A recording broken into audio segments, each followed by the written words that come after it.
এখানে প্রথম যে শব্দটি তা হচ্ছে হুসনুন, মানে হচ্ছে সৌন্দর্য। এখান থেকে হাসান আর হোসাইন, এহসান মানে খুবই সুন্দর করে কোনো কাজ সম্পন্ন করা। তারপর হচ্ছে আলমার উ, মানে হচ্ছে ব্যক্তি, আলমার উ, এটা আমরা দেখতে পাচ্ছি আলমার উ ব্যক্তি।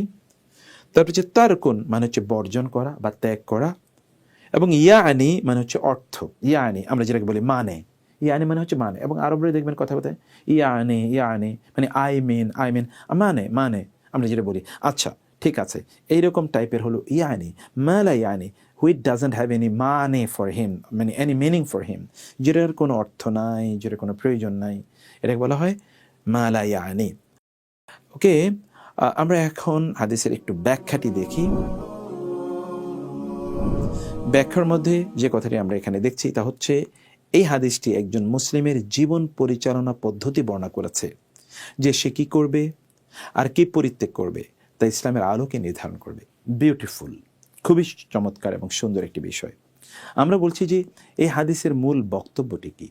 এই হাদিসের মূল বক্তব্য হচ্ছে আমরা যা কিছু অনর্থক, যা কিছু অপ্রয়োজনীয়, যা আমার কোনো কাজে লাগবে না, এমন সব কিছু পরিত্যাগ করা। এবং এই পরিত্যাগ করার মাধ্যমে আমরা কেবল ইসলামের সৌন্দর্যটা প্রকাশ করতে পারি। ফলে যে কথা আপনার বলার প্রয়োজন নেই সেটি বলবেন না, যে কাজ আপনার করার প্রয়োজন নেই সেটি করবেন না, যেই ইস্যুটি আপনার আলোচনার প্রয়োজন নেই সেটি আপনি আলোচনায় আনবেন না, যা নিয়ে আপনার চিন্তা করার প্রয়োজন নেই তা আপনি চিন্তা করবেন, যা আপনার কেনার প্রয়োজন নেই তা আপনি কিনবেন না, যেখানে আপনি যাওয়ার প্রয়োজন নেই সেখানে আপনি যাবেন না। এর মাধ্যমে আপনি কেবল আপনার নিজকে, আপনার নিজের দিনকে পূর্ণতা প্রদান করলেন, কারণ আপনি তখন হিউজ টাইম পাবেন প্রোডাক্টিভ কোনো কাজ করার জন্য, প্রোডাক্টিভ কোনো চিন্তা করার জন্য। সেজন্য এতে আপনার ইসলামের সৌন্দর্য বাড়বে, আপনি খুবই প্রোডাক্টিভ, খুবই বিউটিফুল, খুব এহসান লেভেলের মুসলিম আপনি হবেন, মানে মুহসিন লেভেলের মুসলিম আপনি হবেন। সেটাই এই হাদিস সেই ইঙ্গিতই প্রদান করছে। এবং এরকম একটা ফাউন্ডেশন আমাদের জন্য তৈরি করার, একটা স্ট্রাকচার তৈরি করার জন্য মূলত এই হাদিসটির অবতারণা।